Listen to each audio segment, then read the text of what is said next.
In the hushed corridors of St. Mercy Hospital, an unusual scene had captivated everyone, patients, nurses, and doctors alike. A large golden retriever sat resolutely in front of room 307, its expressive brown eyes fixed on the door as if waiting for someone to call him in. Despite every attempt to coax, cajole, or even carry him away, the dog wouldn't budge. Whispers of curiosity and concern rippled through the hospital. "Whose dog is this?" one nurse murmured. "No one seems to know," replied another. "But he hasn't moved for hours." At first glance, it seemed like a heartwarming yet straightforward story of a loyal companion. But this dog didn't belong to anyone in the hospital, or so it seemed. No tags, no collar, and no clear reason for his presence. It was when the janitor tried to nudge him with a broom handle, joking about stubborn animals, that the dog let out a low, warning growl, startling everyone around. His focus was unshaken, as if he was guarding something or someone. What was this dog doing here? Why room 307? And why did a deep unease settle over everyone who looked into the animal's piercing gaze? Little did they know, the answers would unravel a story so profound that it would touch the deepest corners of their hearts and remind them all of the unbreakable bond between humans and their four-legged guardians. As night fell and the hospital's bustling energy quieted to soft footsteps and murmured voices, something extraordinary was about to happen behind that door. A moment no one could have foreseen but would never forget. The hospital at night took on a life of its own. Fluorescent lights flickered intermittently in the long, sterile hallways, their hum creating an unsettling rhythm against the eerie stillness. Shadows stretched and warped across the walls as nurses made their rounds, their hurried steps echoing faintly like whispers in a cavern. Outside, a thin mist curled around the streetlights, shrouding the building in an otherworldly veil, as if the very air carried secrets no one dared to uncover. Room 307 sat at the far end of the east wing, its door slightly ajar, inviting curiosity yet radiating an unspoken warning. The faint beeping of machines from within was the only sign of life, a steady pulse in the otherwise lifeless corridor. And there, stationed like a sentinel, the golden retriever refused to move. The dog's fur, once gleaming and golden, now looked matted under the harsh lights, and his eyes, deep, unwavering pools of emotion, seemed to hold 1,000 untold stories. Each time someone approached, he tensed, his ears twitching, as if listening to something beyond human perception. A janitor wheeling his mop bucket paused, shivering despite the warm indoor air. "There's something about that dog," he muttered to no one in particular, his voice low and shaky. "It's like it knows something we don't." In room 307, the faint rustle of sheets broke the silence, followed by a groan of pain. The dog's ears perked up, and for a fleeting moment, his stance softened, only to harden again as footsteps approached from down the hall. There was an unspoken tension, a sense that whatever tethered the dog to that room was more than loyalty. It was a duty, a purpose bound in mystery, and the night seemed to amplify the weight of it all. Something was about to change. With an almost imperceptible growl, the retriever shifted closer to the door, ready for whatever came next. Emma, a newly hired nurse at the hospital, walked down the hallway with cautious steps. She was in her mid-20s, with a kind face framed by loose strands of auburn hair escaping her ponytail. Though she was passionate about her work, tonight had been overwhelming. She had spent hours juggling patient charts, handling emergencies, and trying to acclimate to the graveyard shift, a time when the hospital seemed to transform into something out of a ghost story. As she reached room 307, Emma stopped. The golden retriever caught her attention immediately. The dog sat rigidly, his amber eyes locked on the door, as though guarding a treasure no one else could understand. "Hey, buddy," Emma said softly, crouching to meet his gaze. Her voice carried warmth, but the dog didn't move. He barely acknowledged her presence, his focus unbroken. "What's your story, huh? Who do you belong to?" Passing nurse paused beside her. "That dog's been here for hours," she whispered, glancing nervously at the retriever. "No collar, no ID. Security tried to get him out, but it's like he's glued to that spot. Won't budge." Emma frowned. And room 307? What's going on in there? The nurse hesitated before responding. An older man, John Carter. Heart complications. He was rushed in earlier today. No family, no visitors. Just him and this dog, I guess. Intrigued, Emma turned back to the retriever. "Are you his?" she asked, her tone gentle. The dog finally looked at her, just for a moment, before returning his gaze to the door. There was something in his eyes, a mixture of desperation and loyalty, that struck a chord in Emma. Inside room 307, John Carter lay motionless, his chest rising and falling with labored breaths. His frail frame was a stark contrast to the man he once was.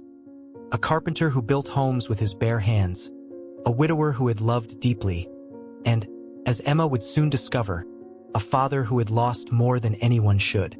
Emma decided to step into the room. The air felt heavy, as if the walls themselves carried the weight of John's solitude. His weathered face, etched with years of hardship and quiet strength, was peaceful, but his hands trembled faintly against the white sheets. As Emma adjusted the foreline, she noticed a faint scar running down John's forearm. It was jagged, the kind of scar that held a story. Her curiosity grew, but she knew better than to ask too many questions right away. Outside, the dog let out a soft whimper, breaking the silence. Emma turned back to the door, her heart tugged by an inexplicable connection between the animal and the man inside. She crouched beside the dog again. "You're not just any dog, are you?" she whispered. The retriever tilted his head slightly, his ears perking up as if he understood her words. As Emma reached out to pet him, the dog pressed his nose into her hand. A brief but profound gesture, and in that moment, she felt it. The weight of something unspoken, a bond between man and animal that ran deeper than she could fathom. This wasn't just a dog. This was a guardian. The hospital fell into an eerie stillness as the night deepened. The golden retriever, still stationed outside room 307, refused food, water, and every attempt at coaxing him away. His unwavering focus unnerved some of the staff, while others began to admire his loyalty. Emma, however, couldn't shake the feeling that there was something more to the situation. Around 2 a.m., a strange incident occurred. John's heart monitor briefly flatlined before resuming its rhythm. Emma rushed into the room, checking his vitals. Despite the scare, John's condition remained stable, but something about his labored breaths unsettled her. When Emma stepped out, she found the dog staring at her, his amber eyes intense and searching. It was as though he could sense something she couldn't. Feeling a surge of empathy, she crouched beside him again. "You know something, don't you?" she murmured. Suddenly, the retriever stood up, his ears perked and body tense. He let out a low growl, his gaze fixed on the far end of the corridor. Emma followed his line of sight but saw nothing except shadows cast by the dim fluorescent lights. Her unease grew. This wasn't just a loyal dog keeping vigil. This was something else entirely. By morning, John had regained enough consciousness to speak. Emma approached his bedside, her voice soft but filled with curiosity. "You have quite a visitor," she said, nodding toward the dog outside. John's expression changed. His eyes widened, and his lips parted as if to speak, but no words came out. His frail hand gripped the edge of the blanket tightly. "Sir, is he yours?" Emma pressed gently. John's voice cracked as he finally spoke. "No. But I've seen him before." Emma's brow furrowed. "What do you mean?" John's gaze drifted to the window. "Years ago, after my daughter's accident. That dog. It's the same one." Emma froze. "The same one." John nodded weakly. "She was 8. Loved that dog more than anything. But he disappeared the day she passed." His voice broke, and tears welled in his eyes. "I buried her, and the dog vanished. I haven't seen him since. Until now." Emma felt a chill run down her spine. It didn't make sense. Dogs didn't live that long. Outside the room, the retriever let out a bark, sharp and urgent. Emma rushed to the door and saw him standing, his body tense, as if preparing for something.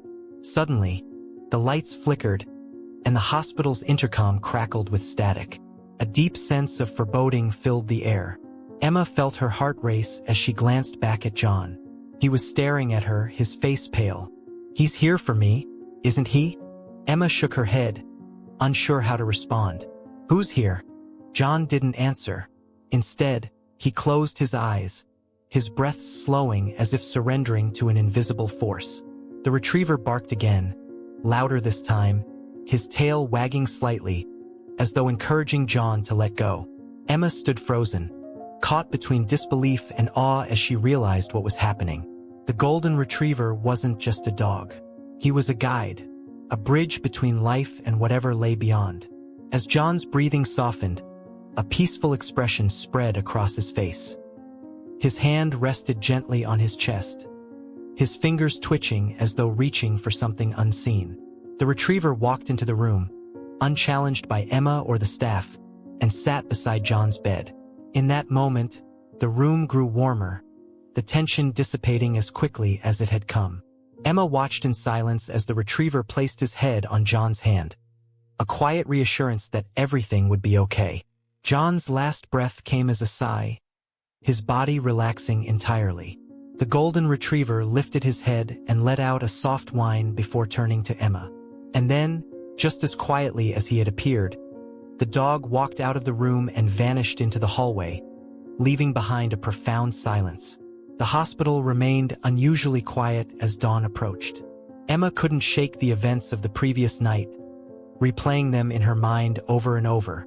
The golden retriever had vanished as mysteriously as he had appeared, leaving no trace. Staff who had witnessed the incident whispered among themselves, their voices tinged with awe and fear. Emma found herself drawn back to room 307, where John's peaceful passing had left an unshakable impression on her. His face had seemed serene, as though he had found closure in his final moments. But the dog, what was his purpose?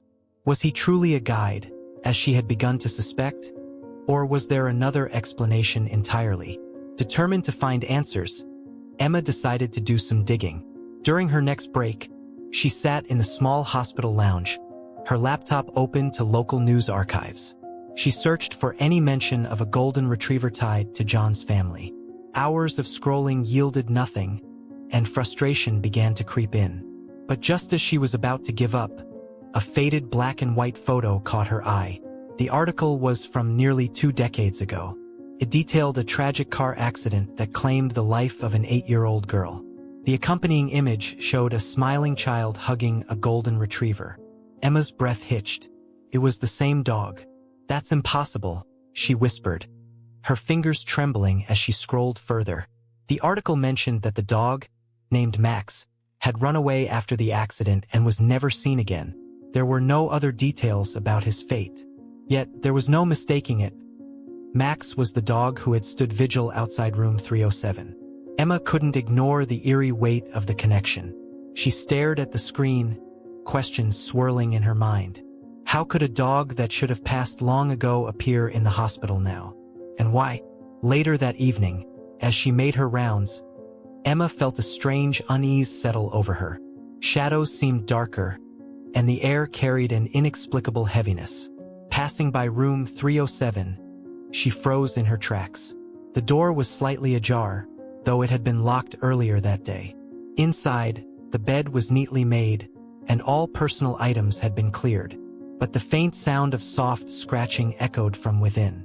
Her pulse quickened as she stepped cautiously into the room. The scratching stopped. Emma turned on the light, her eyes scanning every corner. Nothing. But just as she let out a sigh of relief, a low growl resonated from behind her.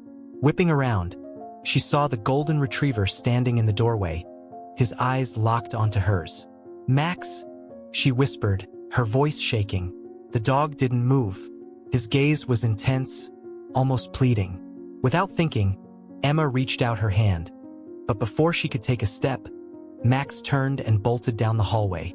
"Wait!" Emma called, running after him. The chase led her to the basement, a part of the hospital that had been out of use for years. Dust coated the floor, and the air was thick with the scent of mildew. Emma hesitated at the top of the stairs, her flashlight flickering as though it sensed her hesitation. "Max," she called again, her voice echoing in the cold, empty space. A soft bark responded from below, drawing her deeper into the darkness. Emma descended cautiously, each step creaking under her weight. At the bottom, she found herself in a long, narrow corridor lined with old storage rooms.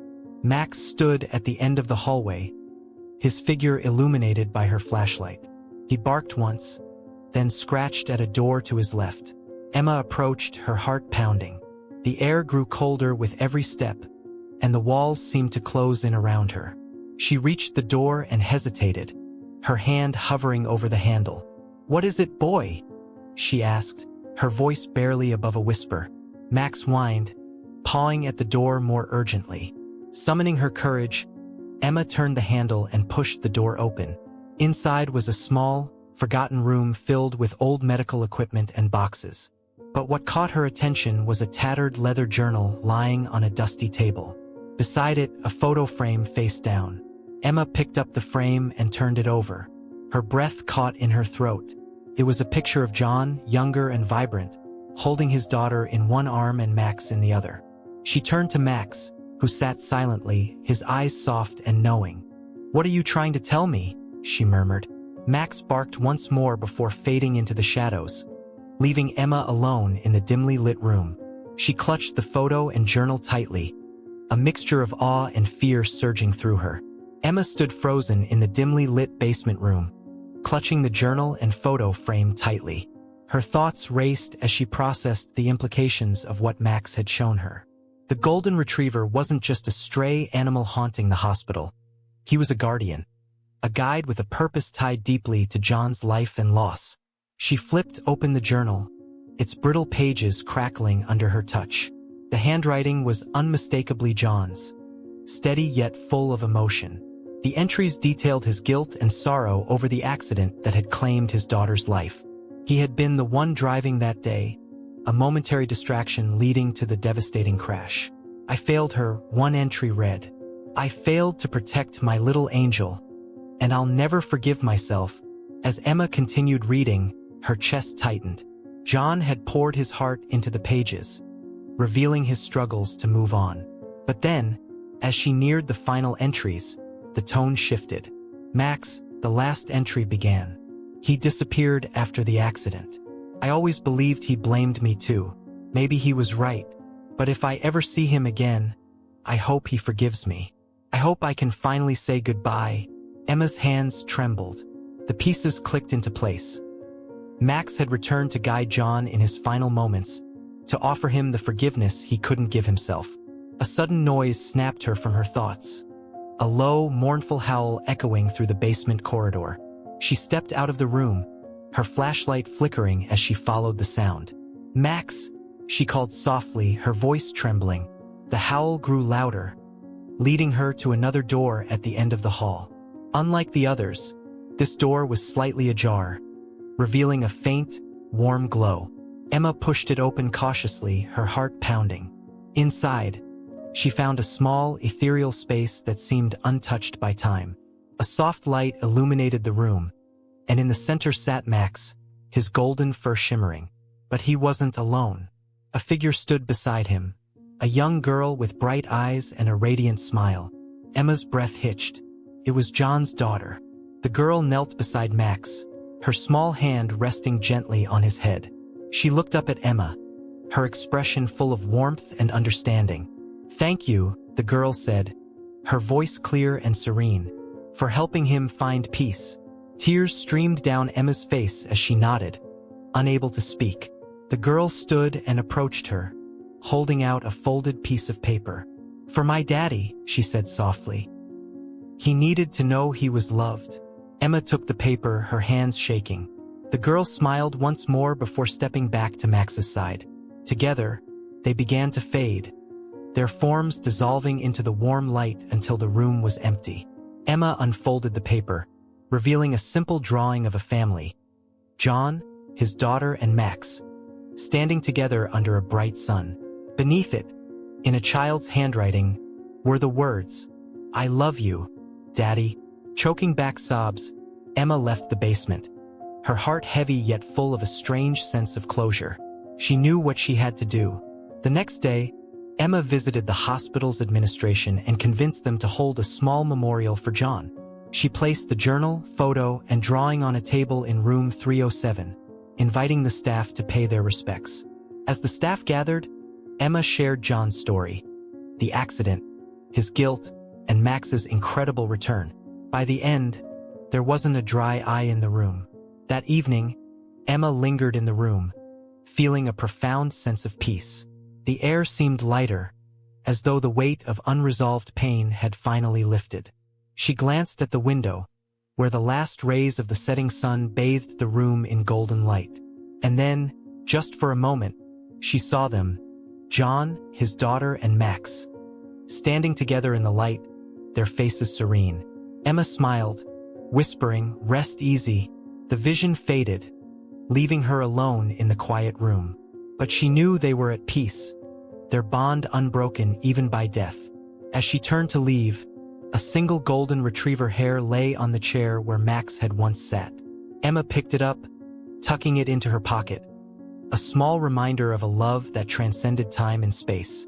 As Emma left the hospital that evening, the crisp night air filled her lungs, offering a strange sense of renewal. The weight she'd carried since discovering John's journal and learning of Max's unwavering loyalty had shifted. It wasn't entirely gone. Grief never fully disappears, but it had softened, replaced by a profound appreciation for the power of love and forgiveness. She paused on the hospital steps, gazing up at the stars that glittered above. How often, she thought, do we underestimate the connections we share with those we love? John's story wasn't just about guilt or loss. It was about redemption, the unspoken bonds between man and animal, and the courage to confront one's past. Max's refusal to leave the hospital room wasn't an act of stubbornness. It was a testament to unconditional loyalty. And in his final moments, John had found what he needed most: forgiveness, not just from his daughter, but from himself. Emma realized how much the story resonated with her own struggles. Life had a way of piling on regrets and unresolved feelings, but perhaps the lesson here was to confront them before it was too late. Turning to look back at the hospital, Emma felt a quiet gratitude for Max, for John, and for the little girl whose love had transcended even death. They reminded her, and everyone who heard their story, that love, in its purest form, is enduring and transformative. She knew this tale would stay with her forever, not just as a heartwarming account, but as a reminder to cherish the bonds that define us. To love fiercely, forgive freely, and never underestimate the healing power of loyalty. Whether it comes from a person, a moment, or a golden retriever who refused to give up. As Emma walked away, the stars seemed to shine just a little brighter, a quiet promise that even in the darkest of times, love would always find its way. If this heartwarming tale of loyalty and love touched your heart, make sure to give this video a big thumbs up. What did you think about Max's incredible bond with John? Did it remind you of a story from your own life? Share your thoughts or similar experiences in the comments below. We'd love to hear them. Don't forget to subscribe to our channel for more stories that tug at your heartstrings and keep you coming back for more. Hit the notification bell so you never miss an upload. And if you know someone who could use a little inspiration or a reminder of the power of love, share this video with them. It might just brighten their day. Thank you for watching, and we'll see you in the next story.